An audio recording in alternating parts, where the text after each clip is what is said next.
Prime Minister Narendra Modi has visited UAE. He inaugurated the Ram Temple in the UAE. The land was provided by UAE administration for the construction of Ram Temple.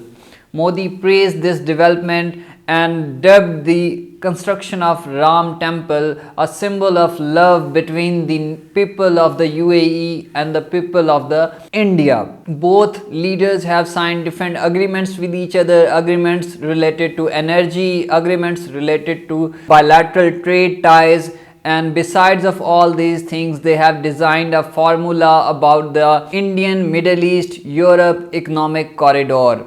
In terms of energy, they have signed different agreements with each other, as the India is the biggest buyer of Emirati oil. After this, both the leaders have decided to develop their trade up to 100 billion US dollar. It seems UAE's foreign policy is moving in a right direction, and it seems they are on the pathway towards ruthless pragmatism, because historically their foreign policy was based on ideology and Islamic ideology, while on the other hand in contemporary world they are operating their foreign policy primarily on the basis of economics, principle of realpolitik, as this is the reason that they are not concerned with the human rights in Kashmir, as the 14% population in India is Muslim, and this population is under siege. This population is marginalized because of the repressive tactics of Narendra Modi. Almost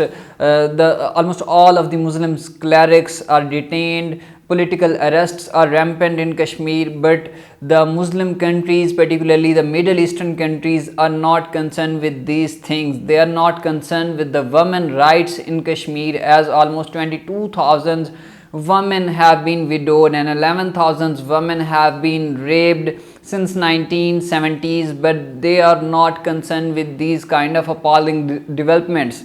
They are only concerned with the economics, because this is how international relations and the foreign policy works.